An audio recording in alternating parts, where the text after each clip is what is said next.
आदाब, नमस्कार। आप देख रहे हैं बड़ी खबर। मैं हूं मुनीस सनवर।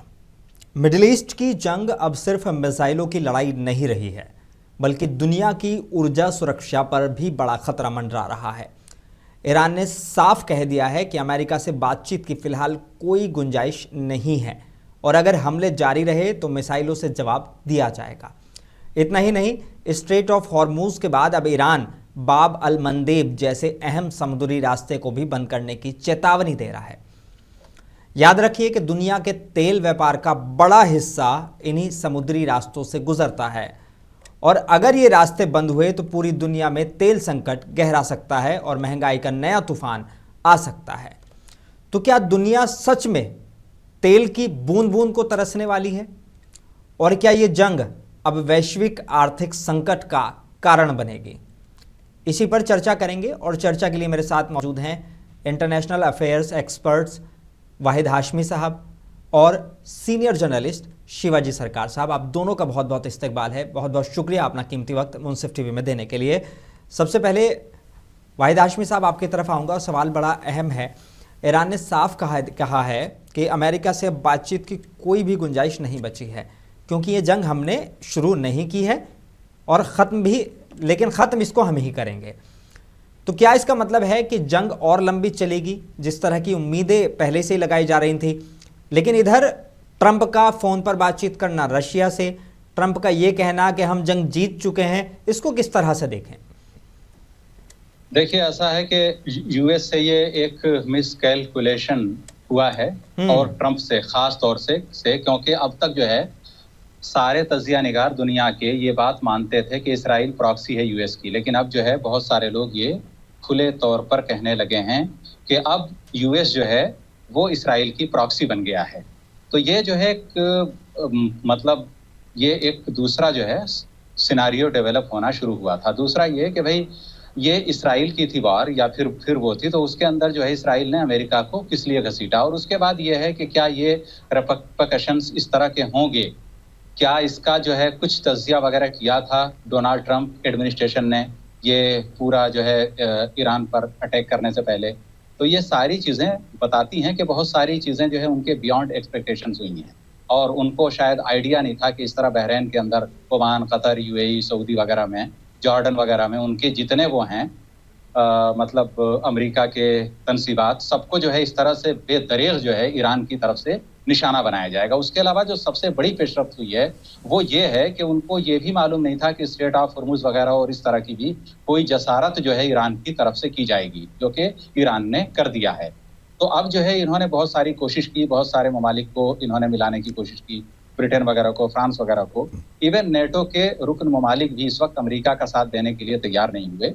तो ये जो है सिनारियो है और इसीलिए जो है चूंकि पूरे दुनिया के अंदर आप देखिए कि एनर्जी सिक्योरिटी बहुत बुरी तरह से मुतासिर हुई है और इस तरह के भी जो है खदशात का इजहार किया जा रहा है कि कहीं $200 तक भी जो है वो ऑयल के जो है रेट जो है क्रूड ऑयल के ना पहुंच जाएं। तो अगर ऐसा होता है तो फिर ये बहुत डिजास्ट्रस होगा दुनिया के लिए और ख़ास तौर से उन मुल्कों के लिए जैसे भारत है। तो इसका अराउंड 90% जो है सब कुछ उसी पे है, बाहर से आता है सब कुछ, और अराउंड 80% जो है ऑयल वगैरह वो सारे का सारा इसी स्ट्रेट ऑफ हॉर्मूज वगैरह, ईरान, सऊदी अरब वगैरह इधर से इसी रूट से आता है। तो अब ये जो है तो इसके इम्प्लीकेशन बहुत ही सख्त होंगे। और आप देखिए कि आज ही जो है भारत सरकार ने एक कानून नाफिज किया है कि तेल और गैस की जखीरा अंदोजी बिल्कुल नहीं की जाएगी और अगर ऐसा पाया गया तो उसको सख्त से सख्त सजा दी जाएगी। तो भारत सरकार को ये जो है कानून आज नाफिज करने की जरूरत किस लिए पड़ी? क्योंकि बहुत सारे जगहों पर आज आप देखिए, आज है 10 मार्च, कर्नाटक के अंदर सारे रेस्टोरेंट ने स्ट्राइक की कॉल दी है कि हम सब बंद रखेंगे, शट डाउन होगा। क्यों? क्योंकि जो है कमर्शियल गैस सिलेंडर के प्राइस भारत ने 110 रुपए बढ़ा दिए और जो घर पे वो जो है घरेलू गैस, सिलेंडर, जी, उस पर जो है 60 रुपए बढ़ाया गया है। उसके अलावा जो 21 रोज का था वो उस कैप को बढ़ा करके 25 रोज कर दिया गया है। अब साउथ की तो सूरत हाल मुझे मालूम नहीं, लेकिन नॉर्थ वगैरह में बहुत सारी जगहों पर, इवन जो राजधानी दिल्ली है यहाँ भी जो है अगर आप सिलेंडर कराते हैं बुक, तो उसमें काफी टाइम लग रहा है कि वो जो है कब जो है डिलीवरी होगी सिलेंडर की। तो ये जो है सूरत हाल है, तो कोई क्योटिक जो है सिनेरियो डेवलप ना हो, तो इसके लिए भारत सरकार भी कोशिश कर रही है। और ये सारी चीजें जो है लग रहा है कि प्रेशर जो है डोनाल्ड ट्रंप पर भी बिल्डअप होना शुरू हो गया है। तो इसलिए जो है डोनाल्ड ट्रंप इस तरह की बातें कर रहे हैं कि हम जो है मतलब हमने अपने जंग जीत ली ऑलमोस्ट है और जो जी हमने अपने अहदाफ मुकम्मल कर लिए हैं और हम जो है कंक्लूड करने के उसमें हैं। जी लेकिन सवाल वही है जो आपने पूछा है कि भाई ईरान ने तो वाज़ेह तौर पर कहा है कि अब जो है जंग रुकेगी तो ईरान की शर्तों पर। तो ये जो है देखने वाली बात है। जी शिवाजी सरकार साहब, जिस तरह की खबरें आ रही हैं कि पहले से ही हॉर्मुज़ के बंद कर दिया गया और यहाँ तक कि अब दोनों की ऐसा लग रहा है अमेरिका और ईरान की जंग हॉर्मुज़ पे रह गई। अमेरिका कह रहा है कि यहाँ से कोई भी एक टैंकर जो है वो सेफली निकाल दिया जाएगा और ईरान कुछ नहीं कर पाएगा। ईरान कह रहा है कि यहाँ से निकाल कर दिखाइए, हम भी उसको जो है मिसाइल मारेंगे। ये सारे मामले हो रहे हैं। तो अगर हॉर्मुज़ के बाद अब बाब अल मंदेब भी बंद हो जाता है तो क्या मानकर चलें कि दुनिया को वाकई बड़ा तेल संकट झेलना पड़ सकता है? क्योंकि अभी ये एक स्ट्रेट ऑफ हॉर्मुज़ बंद करने का नुकसान तो ये है कि हमारे यहाँ पर जो है गैस सिलेंडर के लिए लाइनें लगनी शुरू हो गई, लोगों ने जमाखोरी करनी शुरू कर दी और कई सारे स्टेट्स में तो ये हालात हो गए कि पूरी तरीके से जो कमर्शियल सिलेंडर हैं उस पे जो है कि लोगों को मिलना बंद हो गया, तो उनको अपना रेस्टोरेंट चलाने के लाले पड़ने लगे। बेशक सही कहना है आपका। लड़ाई अगर आगे चलती रही कह रहे बात हॉर्मुज़ की ही नहीं की जगहों में हाई सीज में भी जो टैंकर्स घूम रहे हैं उधर भी प्रॉब्लम, लड़ाई अगर ज्यादा लंबी चलती रही सोचा नहीं था, भी नहीं सोचा। और हिंदुस्तान में भी लड़ाई से पहले, लड़ाई का ऑपरेशन तो पहले हो चुका, जब सरकार किसी तरह का चेक लगाती है तो जमाखोरी बढ़ती है, ब्लैक मार्केटिंग तो हो रही है। कमर्शियल हो चाहे डोमेस्टिक, सिलेंडर का आप दाम बढ़ाते हैं, आपके खाने पीने की चीजों के दाम बढ़ते हैं, बिल्कुल असर पड़ता है, आपके घर के हालात खराब हो। और इसकी जो है हमने कोई पर्सपेक्टिव प्लानिंग नहीं की। आज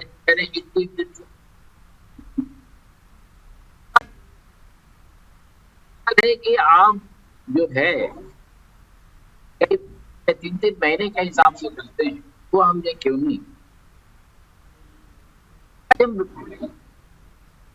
रहा है कि अमेरिका ने हमें तो रशिया से खरीदने का सहमति दे दी। हालांकि हमें सहमति की जरूरत क्या है?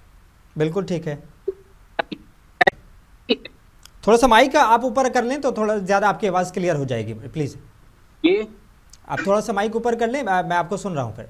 जी ठीक है जी। तो ये जो हम कर रहे हैं और हम रशिया से जो खरीद रहे हैं, देखिए रशिया से हमने नवंबर के बाद से उनसे कोई कॉन्ट्रैक्ट किया नहीं। और अगर अभी हम कुछ करेंगे भी तो पुराने कॉन्ट्रैक्ट में जो कुछ चीजें बची हुई है उसी हिसाब से चीजें होंगी, वो कोई लॉन्ग लास्टिंग सोल्यूशन नहीं। और अचानक ये तेल ऐसी चीज नहीं है, एक सब्जी भाजी कि हम जाएं बाजार में, आज जाएं कल ले आए, कल दूसरे दुकान से ले लें, परसों कहीं और चले जाएं, ऐसा नहीं। बिल्कुल तेल की जो स्पेकुलेटिव जो बाइंग होती है वो बहुत पहले से तय हो जाती है, उसके हिसाब से हम सारा काम करते हैं। इससे लगता है कि हमारी पूरी सरकार की जो पूरी मशीनरी है उसने कभी सोचा नहीं कि किस तरह से ये चीजें उनको इफेक्ट कर सकती, और उसकी वजह से जो आज हम प्रॉब्लम में है। देखिए हमारे से ज्यादा प्रॉब्लम पाकिस्तान में हो रहा है, वहां भी ऐसा नहीं है, वहां नहीं है, हिंदुस्तान में होगा। ये प्रॉब्लम अगर होगी, हिंदुस्तान श्रीलंका को भी देता है, भूटान को भी देता है, नेपाल को भी देता है, ये पूरे इंडियन सब कॉन्टिनेंट जो है वहाँ ये सारी प्रॉब्लम जो है बढ़ती चली जाए। नहीं बिल्कुल, पाकिस्तान का जो आप जिक्र कर रहे हैं, अभी मैं जो खबरें पढ़ रहा था तो उस खबर के मुताबिक ये था कि पाकिस्तान में जो कैबिनेट है, कैबिनेट मिनिस्टर्स हैं, वो सैलरी नहीं लेंगे अपनी, रोज़ा इफ्तार का आयोजन नहीं किया जाएगा, उसके अलावा बहुत सारी पार्टी पे बैन लगा दी गई, बहुत सारी चीज़ों पर बैन लगा दिया गया है। तो ये संकट तो इसमें कोई शक नहीं है कि पाकिस्तान का हमसे ज़्यादा बड़ा है, लेकिन जिस तरीके से मैं विदेश मंत्री का बयान सुन रहा था, उन्होंने कहा था कि हमने खाड़ी में रहने वाले लोगों को लगभग जनवरी में बता दिया था कि इस तरह के हालात बन सकते हैं, तो आप जो हैं अपना अगर चाहें तो आ सकते हैं वापस देश। ये उनका बयान था। तो जब आप जनवरी में लोगों को बता दे रहे हैं कि इस तरह के हालात पैदा हो सकते हैं, तो जनवरी में ये तैयारियां क्यों नहीं शुरू की गई कि जंग होगी तो फिर ये वाले भी असर पड़ेगा? क्या यहां तक सोचा नहीं था? बेशक नहीं सोचा गया, क्योंकि कहीं ना कहीं हम सोच रहे थे शायद जंग नहीं होगा, बातचीत चल रही है इसलिए जंग नहीं होगी, ये हम सोच रहे थे। तो हमने तैयारी नहीं की उस तरह से जैसे करनी चाहिए। और आज जो है तेल का अभी तक तो चलिए एक सप्लाई लाइन बनी हुई है, इसके आगे जो है वो सप्लाई लाइन हम कैसे बनाएंगे ये हमें सोचना पड़ेगा। वेनेजुएला से तेल लाएंगे क्या, अमेरिका से लेंगे, किससे लेंगे? और हमने तो ईरान के रास्ते पहले ही बंद कर रखे। ईरान से हमारे तेल हमारे सीधे नहीं आते, किसी और मुल्क के जरिए हमारे पास ईरान के तेल आते हैं। ऐसा नहीं कि ईरान का हमारे पास नहीं आता, पर हम उसको दूसरे मुल्कों से लेते हैं, या दूसरे मुल्क जो है हमारे बनस्पत वो खरीद लेते हैं और खरीद के हमें दे देते हैं, और उसमें उनको जो फायदा होता है वो भी होता है। तो ये कहीं ना कहीं हमें लगता है कि हमें, देखिए एक तो सबसे बड़ी चीज है कि हिंदुस्तान में लोग कहते हैं कि हमें तो बिजली के गाड़ियों पे चलनी चाहिए, बैटरी गाड़ियों पे चलनी चाहिए और इस तरह से बढ़ानी चाहिए। देखिए अमेरिका भी आज तक ये नहीं सोच पाया, ना कर पाया। अमेरिका ने ट्रंप आने के बाद खास करके बैटरी गाड़ियों पर उन्होंने रोक ही लगा दी, क्योंकि बैटरी गाड़ियां कोई सॉल्यूशन नहीं है, खिलौने। और आज हिंदुस्तान ने 4-5 साल पहले जो गाड़ियां खरीदी है सरकारी तौर पे, सरकारी कई डिपार्टमेंट्स, उन गाड़ियों के आधी से ज्यादा लाइफ खत्म हो चुकी है। वो गाड़ियां 60 किलोमीटर से ज्यादा पूरी चल नहीं पाती है और उनकी बैटरी बदलने की बात होती है, कहा जा रहा है कि इनको तुरंत स्क्रैप करना पड़ेगा। तो हमारे ऊपर कितना बड़ा बोझ है बैटरी का, हमने ये सोचा ही नहीं कि बैटरी हमारे लिए सॉल्यूशन नहीं है। सोलर पावर के हम को 20% जो है उसको हम इस्तेमाल कर पाते हैं। हम ये नहीं सोचते हैं कि कुल 20% जितनी भी आपने कैपेसिटी लगा दी, कुल 20% बिजली उससे आती है। हमारे पास ऑल्टरनेटिव क्या है? अब लकड़ी हम इस्तेमाल नहीं करते नहीं है, कोयले का इस्तेमाल हमने बंद कर दिया, घर घर में हमने गैस की शुरुआत कर दी और गैस की आज सबसे ज्यादा शॉर्टेज हो रही है। सरकार ने कंपनियों को कहा है कि आप गैस उत्पादन बढ़ाइए। ये हम एक बहुत बड़े परेशानी में लगता है आगे बढ़ते जा रहे हैं। दूसरी चीज, तेल के दाम जिस तरह से बढ़ते जा रहे हैं, सरकार ने कहा है कि अभी तक तेल का दाम नहीं बढ़ाएगा, पर एक लिमिट होता है, कब तक आप नहीं बढ़ाए? आखिर आपको तेल खरीदना है, जनता को देना है। और यही नहीं, अगर यही होता रहा हमारे जो पूरी बजटरी प्रोसेस है उस पर असर आ जाए। और सवाल ये है कि तेल में हमने एक बड़ी बेवकूफी और की है कि हमने कहा कि हम डीजल का इस्तेमाल नहीं करेंगे। डीजल की रिफाइनिंग करते हैं और कहते हैं कि डीजल की गाड़ियों को कबाड़ में डाल। तो हमारे तो पूरी जो पॉलिसी प्लानिंग है वो एक गड़बड़ है। गाड़ियों का कहीं कबाड़ पूरे वर्ल्ड में नहीं किया जाता, अमेरिका तक में नहीं किया जाता। 40, 45, 50 साल गाड़ी चलती रहती है, गाड़ी चल रही है तो उसकी रेमिशन नहीं होती जितनी नई गाड़ी की होती। ये सब फालतू की बातें करके हमारे यहाँ लोग जो है कार कंपनियों से कमीशन खा रहे हैं और हम आम जनता को परेशान कर रहे हैं। तो हमारे यहाँ कोई एनर्जी पॉलिसी है ही नहीं। और दूसरी चीज, हमने अपनी एनर्जी पॉलिसी कोई नहीं बनाई। हमने जो यूरोप में बनाई है, वेस्ट में बनाई, उसी एनर्जी पॉलिसी को हम अपने लागू करते रहे। जब तक हम made in India energy policy नहीं हो तो ये सारी जो आज आप कह रहे हैं आपाधापी ये चलती रहे, क्योंकि हमने कभी सोचा ही नहीं कि डीजल का इस्तेमाल बंद करना हमारे लिए सबसे बड़ी बेवकूफी है। रिफाइनिंग प्रोसेस में डीजल सबसे सस्ता उसके जो है रिफाइनिंग होती है और उसकी इफेक्टिविटी सबसे ज्यादा होती है। डीजल की गाड़ियों की जो फ्यूल एवरेज है वो ज्यादा होती है। हमने उन सारी चीजों को छोड़ दिया और कहा कि कंपनियों को फायदा होगा, हमें फायदा होगा, हमारे पास डोनेशन आएगा, हटाओ गाड़ियों को, लोग परेशान होता हमसे क्या। तो ये लोग परेशान जो आज हो रहे हैं, और अगर आज एक कर्नाटक में एक स्ट्राइक हुआ है तो मैं समझता हूँ कि हिंदुस्तान के दूसरी जगह भी लोग इसी तरह से हल्ला करेंगे।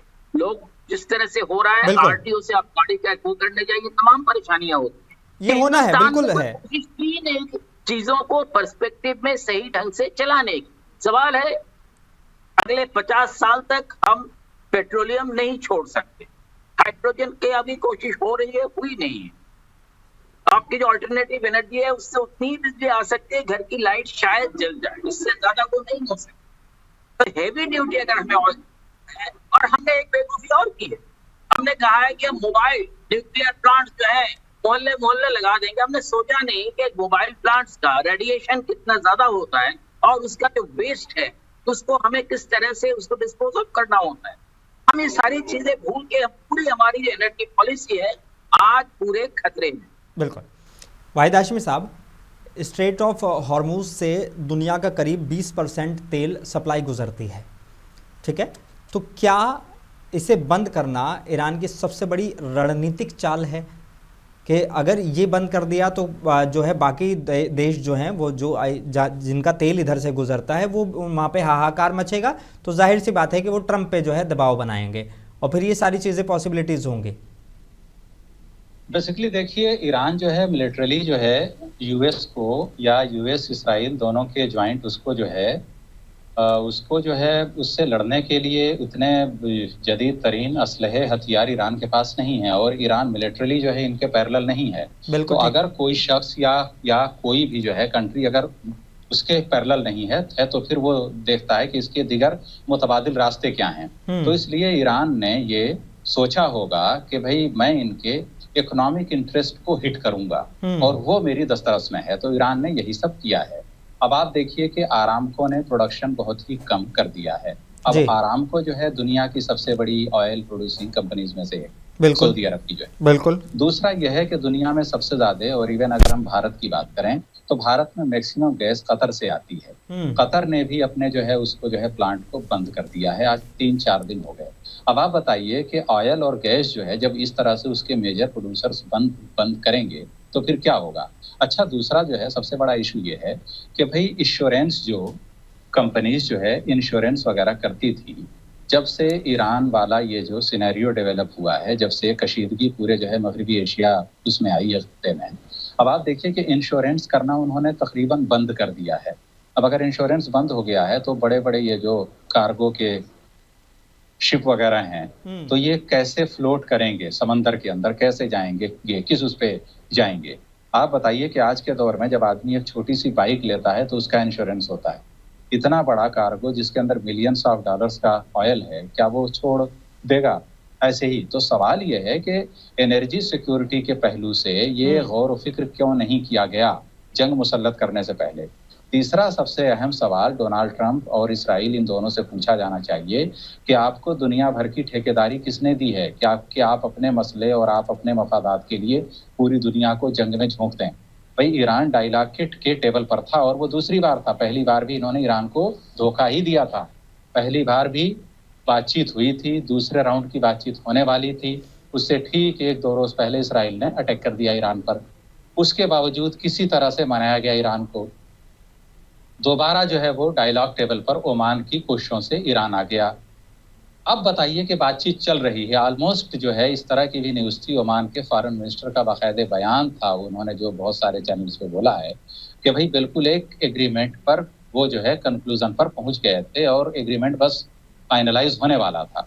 अब आप बताइए कि फाइनलाइज होने वाला है और आप ईरान के सुप्रीम लीडर को एलिमिनेट कर देते हैं, तो भाई रिएक्शन तो आएगा। तो ईरान तो जो है वो तो उसका सिर्फ रिएक्शन है, ईरान ने ये जंग शुरू नहीं की है ना उसने छेड़ी है। तो असल सवाल जो है पूरे आलमी बिरादरी को और ख़ास तौर से जो तरक्की पजीर ममालिक हैं, भारत है या जो ग्लोबल साउथ है जिसकी एक मजबूत वॉइस है भारत है, तो इनको जो है, और कल जो है आप देखिए कि साउथ अफ्रीका के जो प्रेसिडेंट हैं जो कि ब्रिक्स के फाउंडर मेंबर हैं, उन्होंने भी बोला है कि भाई जो है हम किस तरह से अलाउ करेंगे कि अमेरिका जो है अपनी टर्म्स जो है डिक्टेट करे पूरे वर्ल्ड पे। तो आप अपने मफादात के लिए पूरे दुनिया को जंग का मैदान बनाएंगे तो क्या होगा। तो ये एक प्रेशर जो है बिल्डअप किया जाना चाहिए अमेरिका और इसराइल दोनों पर। और इसराइल के जो प्राइम मिनिस्टर हैं, लेकिन प्रेशर कौन बिल्डअप करेगा जब अमेरिका उस स्थिति में है? डिक्लेयर जब प्रेशर कौन बिल्ड करेगा जब अमेरिका उस स्थिति में है कि इंडिया को ये बता रहा है कि 30 दिन के लिए आप जो है रशिया से तेल खरीद सकते हैं, हम इजाज़त दे रहे हैं आपको। तो ये वाले हालात हैं हिंदुस्तान के साथ। तो बाकी जो छोटे मुल्क हैं, चाहे वो हमारे पड़ोसी बांग्लादेश हों, चाहे वो पाकिस्तान हो, चाहे वो अफ़गानिस्तान हो या दूसरे हों, फिर जब हिंदुस्तान जो एशिया में ये नई पूरी दुनिया में की राजनीति में एक बड़ा रोल अदा करता है, उसको वो कह रहा है कि हम इजाज़त दे रहे हैं, तो फिर बाकी क्या करेंगे? कौन नहीं, प्रेशर सही है बनाएगा? बात आपकी। जी जी जी, बिल्कुल सही है बात आपकी। देखिए बेसिकली क्या है कि प्रेशर बन जाता है। क्या आपके अंदर दृढ़ इच्छा शक्ति है प्रेशर बनाने की? जब आप खुद जो है घुटनों के बल उसके जो है उसमें स्वागत सत्कार और साक्षात दंडवत के लिए तैयार हैं, तो फिर इस बात को आप भूल जाइए कि फिर आप प्रेशर बिल्डअप करेंगे। ब्रिक्स फोरम है, बताइए, इतना इतना बड़ा। रशिया है उसके अंदर, चाइना है, भारत है, साउथ अफ्रीका है, इवन ईरान मेंबर है उसका। ईरान ब्रिक्स का मेंबर देश है, उस पे अटैक होता है, उसका जो है एक तरह से सुप्रीम लीडर मारा जाता है, और भारत जैसे देश को उस सुप्रीम लीडर की ताजियत करने में 1 हफ्ता लग जाता है, बताइए आप। तो हम जो है कौन से फोरम की बात करेंगे, कौन जो है बोलेगा इस तरह से? तो सवाल वही है कि ये जो है पॉलिसी के अंदर जो कुछ चेंजेस आए हैं, तो क्या ये हाई टाइम नहीं है कि हम फिर गुजराल डॉक्ट्राइन जो है उसको रिविजिट किया जाए, हम पढ़ें? और इसके अलावा जो बहुत सारी इवन अटल बिहारी वाजपेयी के ज़माने में जो हमारी फॉरेन पॉलिसी थी भारत की, क्या उसको रिविजिट करने की मौजूदा सरकार को ज़रूरत दिखाई नहीं देती है? या तो वो बोल दे कि भाई ये लोग जो है बेवकूफ थे, जाहिल थे, अनपढ़ थे, गंवार थे, अटल बिहारी वाजपेयी को कुछ नहीं आता था, इंदर कुमार गुजराल वगैरह जाहिल थे, नहीं आता था कुछ, सबसे समझदार हम हैं बस। तो या तो आप, तो जब ये सब बोलना नहीं है आपको, तो भाई वो लोग स्टालवार्ट थे, बताइए। ये तो कॉन्फ्लिक्ट ऐसी है कि इस तरह के कॉन्फ्लिक्ट आजकल दर्जनों हो रही हैं। लेकिन इंदर कुमार गुजराल ने जब वो पूरे का पूरा एक प्रिंसिपल दिया था, जिसको हम बोलते हैं इंदर कुमार गुजराल डॉक्ट्राइन, आप बताइए, सबसे पहले 90s की गल्फ वॉर छिड़ी थी, हजारों की तादाद में इंडियंस को इराक वगैरह से लाना ले जाना, किस किस तरह से। तो उस वक्त जितने मेजर चैलेंजेस थे भारत के पास, तो वो सारे बहुत बड़े एक्सपीरियंस वगैरह के बाद, पूरे इंडिया की फॉरेन पॉलिसी को ओवरऑल करने के बाद, तब जो है कोई एक जो है एक तरह से कुछ उसूल वगैरह जो है दिए थे उन्होंने। तो देवर स्टालवार्ट्स। तो अब जो है मेरा वही मानना कि उनकी जितनी पॉलिसीज हैं उनको रिविजिट करने की जरूरत है, और भारत सरकार को और दीगर ब्रिक्स ममालिक को चाहिए कि वो प्रेशर यूएस पे क्रिएट करें। जी शिवाजी साहब, एक चीज़ समझना चाहता हूँ कि जब $120 प्रति बैरल का तेल चला गया, तेल की कीमतें ये पहुंच जा रही हैं, अब तेल की कीमतें बढ़ती हैं तो यानी कि ट्रांसपोर्ट बढ़ता है तो जाहिर सी बात है कि फिर पूरे सब जगह में हर चीज़ के दाम बढ़ जाते हैं। हर चीज़ के दाम बढ़ेंगे तो मतलब महंगाई बढ़ जाएगी, एक मसला। दूसरा, ये जो अभी वाहिद साहब कह रहे हैं, वाहिद हाशमी साहब, कि कई देशों के अलग अलग ग्रुप्स बने हुए हैं और उनके रूल्स ये हैं कि अगर एक देश पर हमला होता है तो वो बाकी सारे पे हमला माना जाता है, इस तरह के भी रूल्स हैं। लेकिन अब वो रूल्स ऐसा लग रहा कहीं है ही नहीं, क्योंकि अमेरिका अपने ही ग्रुप के सदस्य को जो है उठाकर ले आता है, राष्ट्रपति को बंदी बना लेता है, कोई कुछ कहने वाला नहीं है, दूसरे वाले बोल नहीं रहे हैं चुपचाप। ऐसे इंडिया जिस ग्रुप में ईरान का साथी है, इंडिया उसके सपोर्ट में बात करने के लिए तैयार नहीं है। वाहिद हाशमी साहब कह रहे थे कि 1 हफ्ता लग गया ताज़ियत पेश करने के लिए कि भाई हाँ हमारी संवेदना है कि गलत हुआ आपके साथ में, वो सारी ये मामलों के लिए।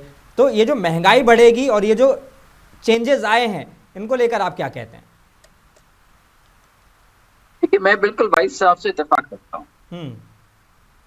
हम जो हिंदुस्तान के वजूद थे उसको खत्म कर दिया। हिंदुस्तान के वजूद क्या थी कि हम सबसे रखते थे, पर किसी को कुछ भी कहने से हम टूटते नहीं थे, चाहे सोवियत यूनियन रहा चाहे अमेरिका रहा। और वर्ल्ड में क्राइसिस होता था तो हमारी आवाज एक बुलंद आवाज थी और वो आवाज सुनी जाती, सुनी नहीं जाती थी। उसी वजह से हमारी इज्जत गई। गल्फ के मुल्क हमारी ओर देखते, यूरोप के लोग भी हमारी तरफ देखते, इजिप्ट वगैरह सब चाहते थे हिंदुस्तान की दोस्ती रहे और हिंदुस्तान हमारे लिए बातें करे।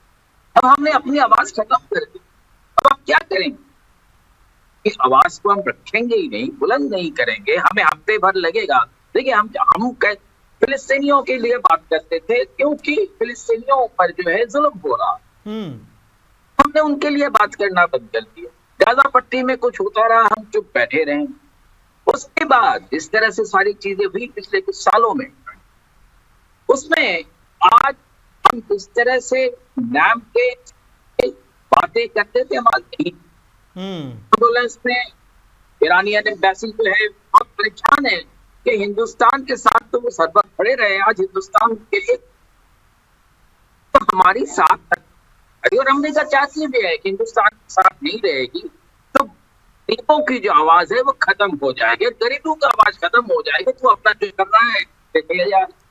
और हमारे पास आज जो है हमारी वजह से जितने मल्टीलैटरल ऑर्गेनाइजेशन है, WTO से लेके यूनाइटेड नेशंस आज चुपचाप बैठे हुए हैं, कुछ नहीं कर रहे हैं, क्योंकि हिंदुस्तान की आवाज वहां है। हिंदुस्तान की जब आवाज उठाता था तो रशिया भी आवाज उठाता था, चीन भी आवाज उठाता था, और भी जो है छोटे छोटे मुल्क हैं वो भी आवाज उठाते। तो आप अपनी आवाज को पहले बुलंद तो कीजिए। क्या परेशानी है आपको? किसी के भी मौत पे तो हमें दुख जताया जाते हैं, कोई भी हो, दोस्त हो दुश्मन हो, हम जाते हैं श्रद्धा करते हैं, कहते हैं कि बहुत।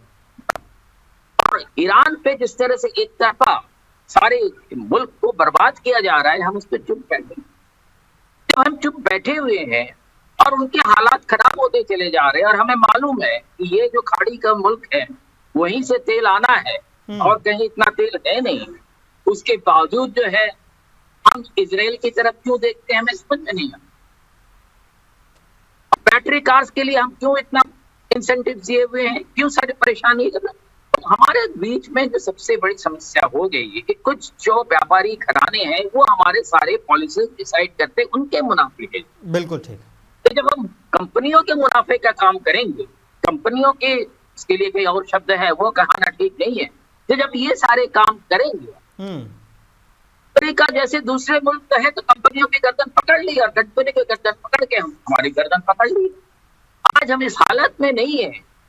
लड़ाई के 2 दिन पहले हम कहीं चले जाते हैं जो जहां हमें नहीं जाना चाहिए। तो सब जब हर तरह से हम दबते चले जाएंगे और उसके बाद हम कहेंगे कि हमारे जो हम महफूज रहे, तो हम कैसे महफूज रह सकते? आज हमारी प्रॉब्लम है कि हमारी जो पॉलिसीज है है बार बार कॉम्प्रोमाइज करते जा रहे हैं। और क्यों कर रहे हैं? ये तो जो कर रहे हैं ठीक, बिल्कुल ठीक। चलें, क्योंकि वक्त की कमी है, शिवाजी साहब और वाहिद हाशमी साहब, बहुत बहुत शुक्रिया आपका कीमती वक्त देने के लिए और ये अहम जानकारी हमारे दर्शकों तक पहुंचाने के लिए बहुत बहुत आप दोनों का शुक्रिया। तो साफ है कि मिडिल ईस्ट की जंग अब सिर्फ क्षेत्रीय संघर्ष नहीं रह गई है। तेल के समुद्री रास्तों पर बढ़ता खतरा पूरी दुनिया की अर्थव्यवस्था को झकझोर सकता है। अगर हॉर्मुज और बाब अल मंदेब जैसे रास्ते बंद हुए तो इसका असर हर देश की जेब पर पड़ेगा। क्या दुनिया एक नए ऊर्जा संकट की तरफ बढ़ रही है? यही सबसे बड़ा सवाल है। मैं हूं मोनिस अनवर, देखते रहिए मुंसिफ टीवी आधा।